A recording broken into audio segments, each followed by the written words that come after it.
Termasuk orang Bugis itu kan ada istilahnya capu raba, mapuk kamisie. Cuma kesalahan kita karena kita pukul rata 1 tahun. Padahal capu raba disebut orang Jawa Rabu Wakesan. Itu adalah Rabu terakhir di bulan Safar.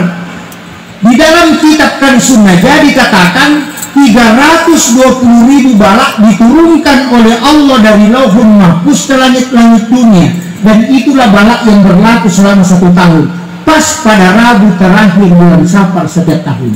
Jadi 1 kali saja 1 tahun, bukan setiap bulan. Cuma kita setiap Rabu terakhir jelek semua karena nggak paham. Cuma 1 kali. Orang Jawa bilang Rabu Wakesan, makanya dia melaksanakan sholat dakil balak. Mapok kamisie. Kenapa? Karena Rabu terakhir pas Kamis awal itu adalah Kamis pertama kelahiran Nabi. Karena pas Rabu terakhir bulan Safar, selesai Safar langsung masuk Rabiul Awal.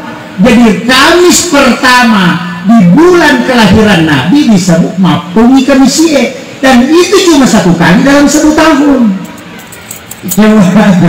Ini yang ketiga, mengatakan berarti ada hari jelek, ada hari buruk. Bukan, Pak. Saya mengambil analogi begini. Ini ada air, ada wadahnya.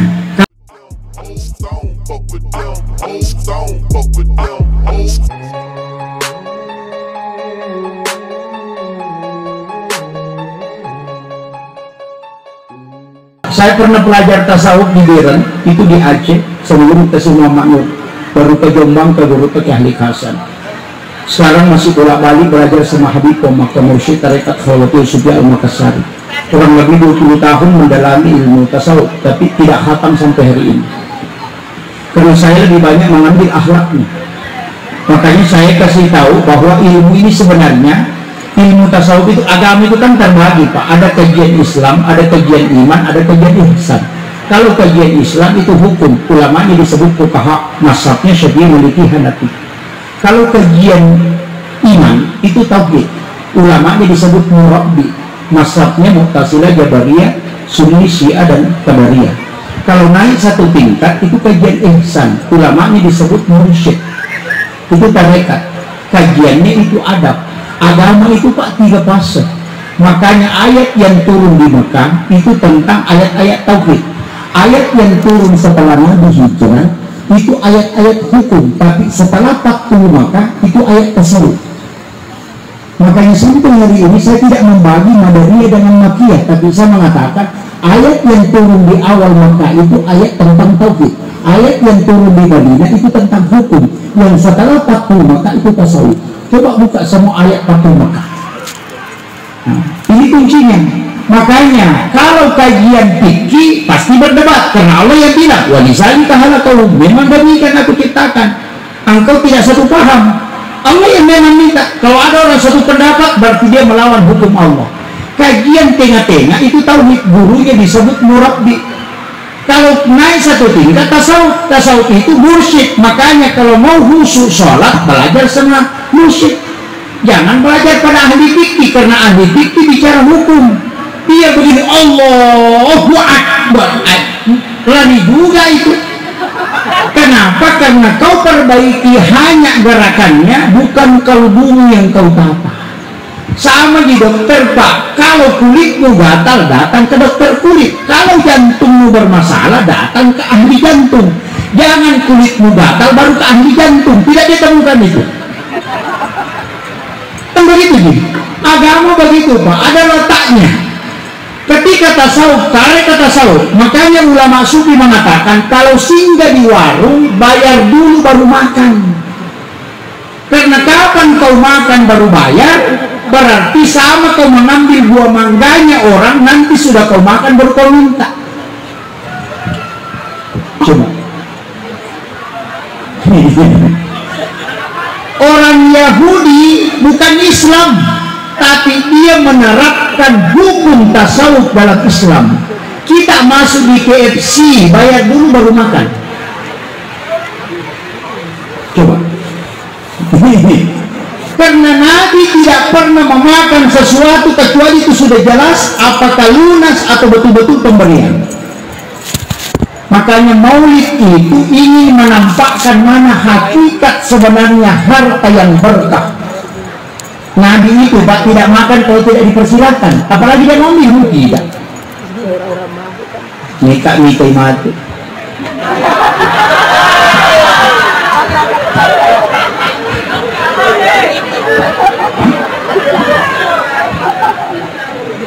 Iya nang kamar lagay talo.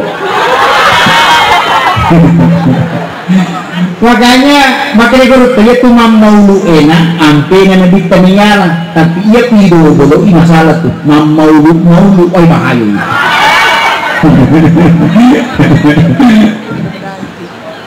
Kapan ada sesuatu Pak Dobol itu pasti sudah palsu.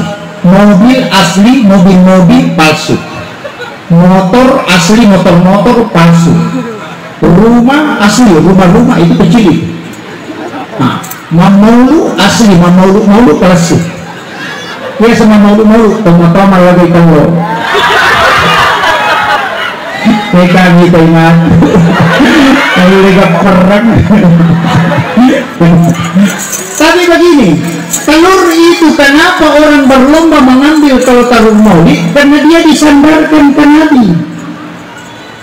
Kalau kita kasih telur masak ke tetangga bukan telur maulid, 1 biji pasti dia marah.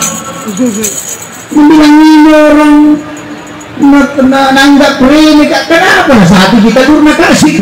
Tapi coba kasih telur maulid, pasti dia senang sekali. Walaupun hanya 1 biji. Makanya guru kata Kiai Isam Sibaco ketika ditanya, "Maka hukum nama lagay telur Pak Kiai?" Dia bilang haram. Yang mengatakan berarti maulid ke orang malagay telur Pak Kiai, dia bilang, dulu. Saya sudah 40 tahun maulid belum pernah saya temukan orang malagay telur.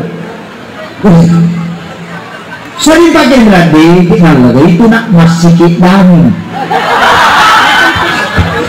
Kalau berkelahi, mana kalau tidak dapat. Tapi kalau nasi kedali mau mengambil banyak, karena dia menganggap semua ini ada berkahnya. Kan begitu nih. Ini makanya yang mau berkelahi telur jangan. Tapi kalau mau berlomba ambil telur silahkan. Bahasa Bugis itu Pak ada lembut, ada kasar. Yang kasar itu yang bahaya. Kemudian saya lanjutkan. Ini sudah 1 jam. Ini 1 jam, ini sudah kurang 5 menit dan setengah 11. Ini saya masuk ke inti. Makanya Rasulullah itu ketika dia lahir punya mukjizat. Ada 7 mukjizat Nabi. Yang pertama mabtu as-surrah. Nabi itu tidak ada tali pusarnya, plasentanya tidak ada. Itu sudah bersih.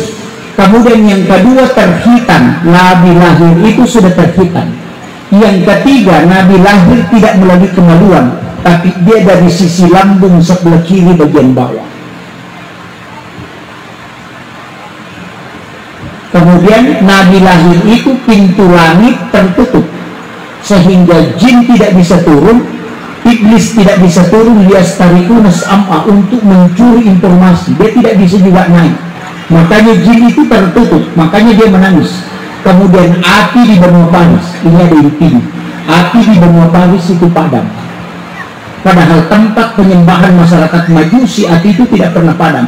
Selama 7 hari baru bisa menyala kembali. Kenapa? Ternyata mukjizat yang ke-6, pada saat Rasulullah lahir, ada suara yang keluar dari pojok Ka'bah. Ada suara, tapi tidak ada yang membaca.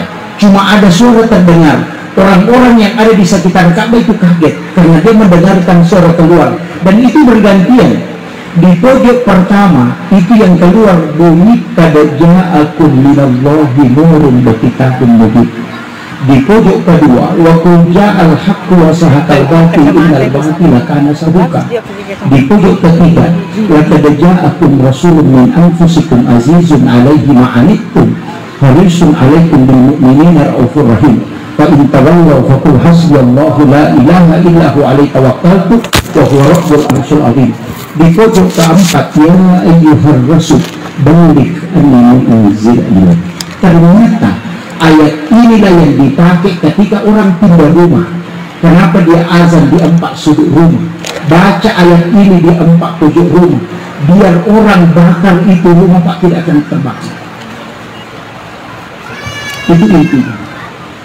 Cuma azan itu mengelabui sebenarnya. Orang dulu kita tidak mau ungkap rahasia ayat ini, sehingga dia tutupi dengan azan. Dia berdiri di situ, baca ayat itu, kemudian azan, kemudian pindah. Kenapa? Supaya orang tidak bertanya apa yang kau baca. Kiai Halil Bangkalan itu membaca pada saat mendirikan pondoknya, itu 4 santrinya disuruh berdiri baru bersamaan membaca. Itu orang Belanda Pak, 4 kali dia bakar itu pondok, itu tidak bisa terbakar. Makanya itulah yang menyebabkan api di Benua Paris itu padam. Hafal 4 ayat itu Pak. Saya tidak ulang, cari di Al-Quran. Mulai dari Al-Fatihah sampai ke Surat Binas, insya Allah dapat. Saya ingin api yang ketiga saja. Kadeja'akum yang pertama tadi, wakuljaa yang kedua, lakadeja'akum. Lakadeja'akum ini disebut dengan ayat yang hilang. Ini juga yang disebut dengan ayat Al-Husni. Ini juga yang disebut dengan azimatnya ulama. Makanya saya sampaikan, baca 7 kali di waktu maghrib, 7 kali di waktu subuh. 2 ayat terakhir Quran surat Taubah. Kenapa?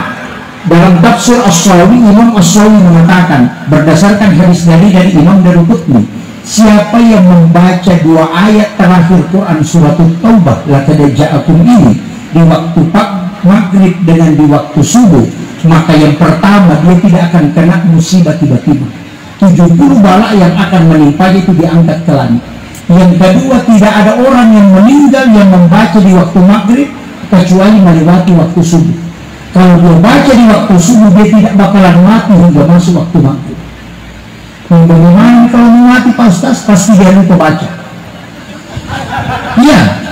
Kemudian, makanya dulu tak disopeng, itu hafal Quran 30 juz dan diakui hafalannya paling kuat.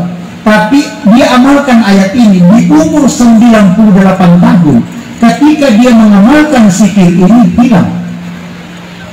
Dia tidak bisa hafal, selalu lari ke ayat kursi. Dia minta Al-Quran kepada anaknya karena sudah 20 tahun tidak pernah pegang Al-Quran, karena hafalannya kuat. Dia minta Al-Quran, dia buka ayat ini, hilang di Al-Quran, dia tidak bisa lihat. Apa yang dia bilang? Anak-anakku kumpul karena hari ini saya akan wafat. Iya. Makanya ayat Al-Husni ini harus dipakai semuanya Pak.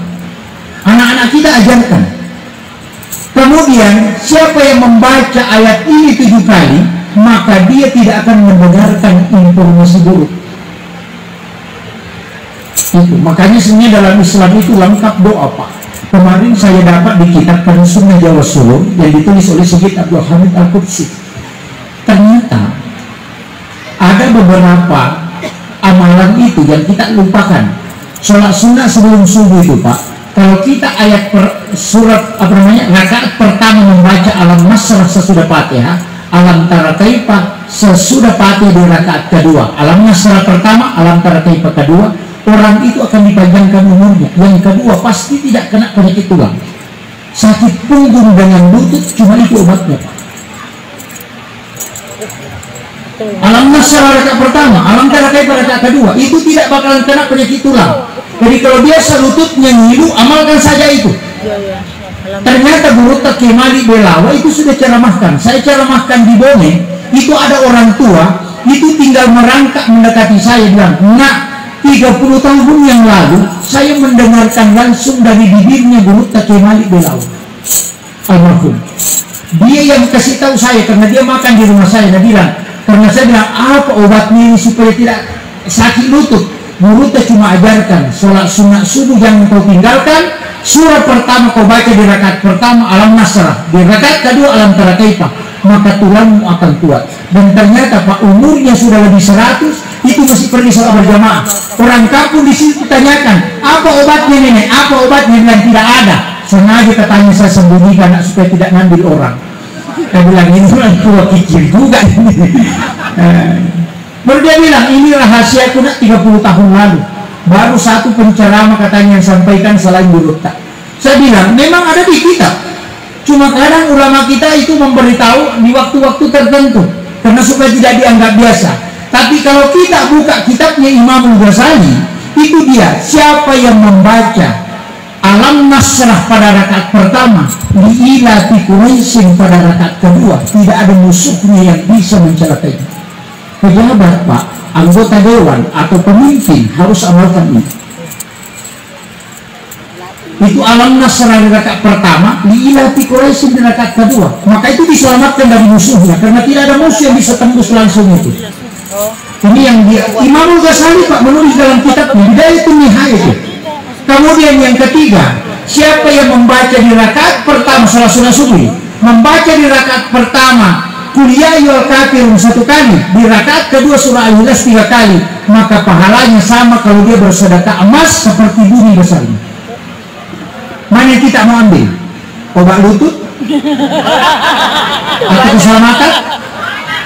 Atau sedekah? Kalau mau ambil semuanya, rakaat pertama sesudah Fatihah baca Alam Nasrah baru Qul ya ayyuhal kafirun. Rakaat kedua baca Li'ilati Quraisyin Alam Tara Kaifa baru surah Al-Ikhlas 3 kali. Kita akan ambil semuanya. Itulah yang disebut dengan wirid sholat sunat subuh. Saya tidak ulang, kalau tidak hafal mohon maaf. Sebenarnya intinya di situ. Makanya agama ini luar biasa Pak. Seandainya kita mau kaji betul, sampai ulama-ulama hikmah itu kan menyampaikan itu. Ini padilanya lagi ke sini. Hikmahnya kenapa? Itu sama muncul. Cuma kadang hikmah ini tidak bisa didapatkan orang biasa karena ulama kasyaf yang menemukan itu. Termasuk orang Bugis itu kan ada istilahnya capuraba, mabuk kamisie. Cuma kesalahan kita karena kita pukul rata 1 tahun. Padahal capuraba disebut orang Jawa Rabu Wakesan. Itu adalah Rabu terakhir di bulan Safar. Di dalam kitab kan Sunnah dikatakan 320.000 balak diturunkan oleh Allah dari Lauhul Mahfuz ke langit-langit dunia, dan itulah balak yang berlaku selama 1 tahun pas pada Rabu terakhir bulan Safar setiap tahun. Jadi 1 kali saja 1 tahun, bukan setiap bulan. Cuma kita setiap Rabu terakhir jelek semua karena nggak paham. Cuma 1 kali. Orang Jawa bilang Rabu Wakesan, makanya dia melaksanakan sholat dakil balak. Mapok kamisie. Kenapa? Karena Rabu terakhir pas Kamis awal itu adalah Kamis pertama kelahiran Nabi. Karena pas Rabu terakhir bulan Safar, selesai Safar langsung masuk Rabiul Awal. Jadi Kamis pertama di bulan kelahiran Nabi disebut Mapungi Kamisie. Dan itu cuma 1 kali dalam 1 tahun.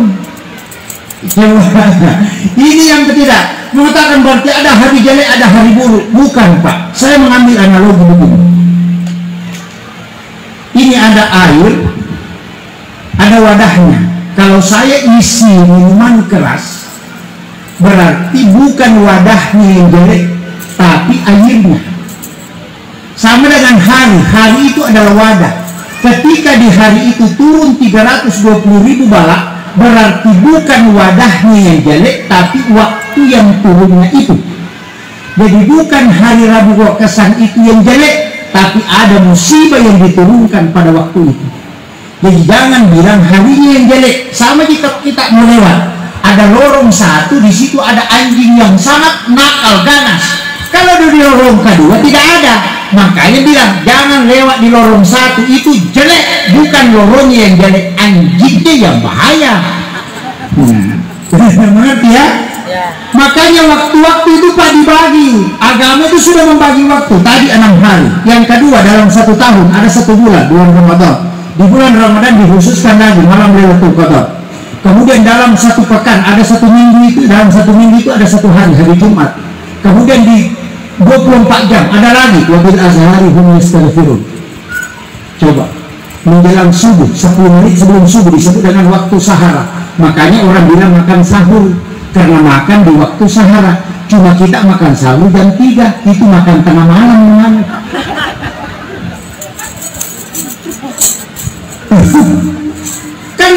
yang bilang wabil azhari hum yastaghfirun, di waktu sahara hendaknya kalian beristighfar.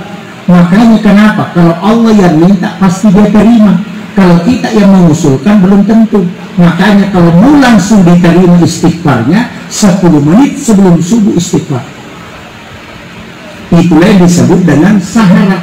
Makanya ulama kita dulu sebelum sholat subuh pasti baca sewidul istighfar, yang membuat iblis itu menangis sampai batanya bengkak.